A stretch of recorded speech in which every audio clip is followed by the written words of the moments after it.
Hello to all. Welcome back to our lecture series on linear algebra. Our lecture 3 is in continuity to second lecture, and in the lecture we will learn about two methods to solve the system of linear equation. So one is the Gauss elimination method. In this method we will solve the system of linear equation using row canonical form. We will explain this method using two examples having the unique solution and infinite many solution. Our second method is Gauss-Jordan method. So let us start with some definitions from the previous lecture. First one is the echelon matrix. Echelon matrix is defined as the matrix in which each leading non-zero entry, which is also called pivot, is to the right of the leading non-zero entry in the preceding row. So in this example, in row 1, this 1 is the pivot element. In row 2, 2 is the pivot element, and 2 is to the right of the preceding pivot.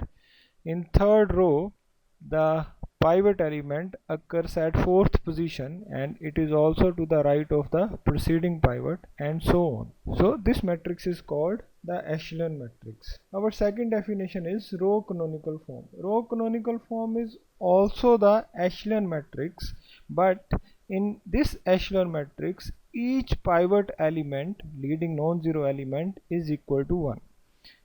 So you can see here that pivot element is 1, and each pivot is the only non-zero entry in its column. If you consider this column, the pivot element is at third position and every element other than pivot is 0. Only the pivot element is non-zero. So can you look into this column? The pivot element is 1 and the elements above the pivot and below the pivot all are 0. Now look into the third column. In third column there is no pivot element. So entries are minus 2, 4, 0, 0. Our next definition is the rank of a matrix. In echelon matrix, rank of matrix A is defined as number of pivot in the echelon form. We can also say here that number of non-zero rows in the echelon matrix is called the rank of a matrix. So in this example there are three non-zero rows, first, second and third. The below row is all zeros. So in this case rank of matrix is 3. Throughout our lecture we will denote the rank of matrix with the help of a symbol rho. So I will say that rank of matrix A in this example is equals to 3. So how to check the consistent behavior in a system of linear equation? First, you will reduce the system to echelon form, and after reducing we will say that the system is consistent if only if rank of A equals to rank of A colon B. Consider an example: x plus 2y plus 3z equal to 4 and y minus z equal to minus 1. Now in this system we have only 3 unknowns and 2 equations. So number of unknowns are 3 and equations are 2. So if I write this equation in augmented matrix form, we have 1, 2, 3, 0, 1, minus 1, 4, minus 1. To write this system as a square form, I will put a 0 row at the bottom. So you can see here that the rank of matrix A is 2 as it contains 2 non-zero rows. Now if you look at matrix A colon B, then rank of matrix A colon B is also equals to 2 because it consists 2 non-zero rows. So we will say here that rank of A equals to rank of A colon B equals to 2. So this system is consistent. Now back to our definition. The system is consistent if only if rank of A equal to rank of A colon B. Now this rank either can equal to be number of unknowns or it may be less than number of unknowns. If the rank of A equal to rank of A colon B is equals to number of unknowns, then we will say that solution is unique. And if rank of A equal to rank of colon B less than number of unknowns, then we will say that system has infinite many solutions. our next method is Gauss elimination method. Gauss elimination method consists of two steps: forward elimination, that is reducing the system of linear equation to echelon form, and second step is the backward elimination, that is reducing to row canonical form. In echelon form or forward elimination, we will put 0 below each pivot, working from the top row R1 towards the downward direction. And in backward elimination, we will put 0 above each pivot, working from the bottom row Rm to the upside direction. As we have seen in the example, each pivot has 0 above it and below it. As we have seen in this example, each pivot is the only non-zero entry in its column. Let us start with an example from our previous lecture to explain the Gauss elimination method using row canonical form. So first of all, we will write this example in form of augmented matrix. Here I had denoted the elements of A using green color and element of column vector B using red color. Step 1 of the Gauss elimination method is the forward elimination. So in forward elimination, we will put 0 below all the pivot elements, or we can say that I will reduce this augmented matrix to the echelon form or row reduced form. To reduce this matrix to echelon form, the row operation will be R2 plus MR1, where M is the multiplier equal to minus A21 over A11. Here the element in the numerator A21 is the element which we need to be deleted. In this equation, I will take M equals to minus of A21 over pivot element, that is 1. We had considered 1 as the pivot element. So our row operation will be R2 minus 2R1. So this will reduce the element below the pivot equal to 0. Same step for the third element, R3 plus 3R1, and we will have 0 here. You can see in this matrix the element below the first pivot are all zeros. By using Gauss elimination algorithm, we will seek the unknowns whose coefficients are non-zero. So here in row 2 and row 3, all the coefficient of unknown x are 0. So we will shift toward the unknown y. Leading unknown, here it is 2, we will consider 2 as a pivot element. So here pivot is equals to 2. So in order to reduce all the element below the pivot to 0, our operation will be R3 plus 3 by 2 R2, where M is the multiplier, that is equal to minus of minus 3 by 2. 3 is the element which we want to be deleted and 2 is the pivot element. So the operation is R3 plus 3 by 2 R2. So applying this operation, we will get the row reduced form or echelon form. So this complete our step 1 of the Gauss elimination. Now step 2 is the backward elimination. We will see in this matrix that rank of A equals to 3, number of non-zero rows, that are 3, and rank of A colon B is also equals to 3. Hence this system is consistent, and we will move towards the second step, backward elimination. To reduce the system to the row canonical form, we will choose the pivot from the bottom row. Now here the bottom row is the row R3 and the first pivot element is 7 by 2. I want the pivot element equal to 1. Operation will be 2 by 7 R3. This pivot element should also be equals to 1 and the operation will be R2 by 2. So we have the matrix as 1 minus 3 minus 2 6 0 1 1 by 2 minus 2 and 0 0 1 2. Now in backward elimination, I have to reduce all the element above the pivot element 1 equals to 0. For this operation, I will operate R2 minus 1 by 2 R3 and R1 plus 2 R3.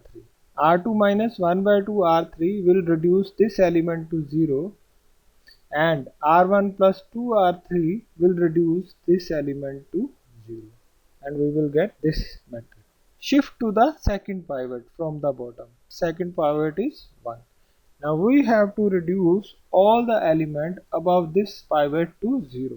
So our operation will be R1 plus 3R2. Here is our row canonical form of the system of linear equation. Our second step is complete, and the unique solution of this system of linear equation is z equals to 2, y equals to minus 3, and x equals to 1. So you have seen in this example is a square system of linear equation and also have a unique solution. If we take an example where the number of equations, let be m, are less than number of unknowns. So let us consider an example. Now in this example there are 4 unknowns x, y, z and w, but there are 3 equations. So in this case we can't have the unique solution. To have a unique solution, you must have rank of A equals to rank of A colon B equals to number of unknowns. Here in this case must be 4. But if the number of equations are less than number of unknowns, then that means you can't have unique solution. The only two possibilities are either you have infinite many solutions or there will be no solution. Let us see with the help of this example. We will solve this example by Gauss elimination method, reducing it to the row canonical form. In order to reduce it to echelon form, our first step is forward elimination. I will choose a pivot element, and here in this case I will choose the pivot element equal to 1 and operate R2 minus 2R1 to reduce this element equal to 0 and R3 minus 3R1 to reduce third element equal to 0. We will get this matrix. In this matrix, take a look at row 2 and row 3. Both the rows have leading 0. So we will consider the element 1 as our next pivot and reduce all the element below this pivot to 0. So we will operate R3 minus 7R2. So there is row 1 containing elements 1, 1, minus 2, 4 and 5. There is row 2 which contains 0, 0, 1, minus 7 and minus 7. Third row is all 0. The rank of matrix A is equals to 2 and rank of A colon B is also equals to 2. Both the matrix have rank 2. So I will say here that this system has infinite many number of solutions. To obtain row canonical form, I have to put 0 above all the pivot elements. There are only two pivots, pivot in first row and pivot in second row. I will put 0 above this pivot element 1. To do so, I will operate R1 plus 2R2 and this will be our final row canonical form. Now you have already seen that this system has infinite many number of solutions. The question is how to find that infinite solutions. So writing this matrix again in the form of equations, here x and z, these are two leading unknowns. Y and w are free variables. To obtain our solution, I will write leading unknown x and z in terms of free variables. So z equals to minus 7 plus 7w and x equals to minus 9 minus y plus 10w. So here y and w are free variables. Let y equals to arbitrary constant a and w be any arbitrary constant equal to b. Therefore, our solution will be z equals to minus 7 plus 7b and x equals to minus 9 minus a plus 10b.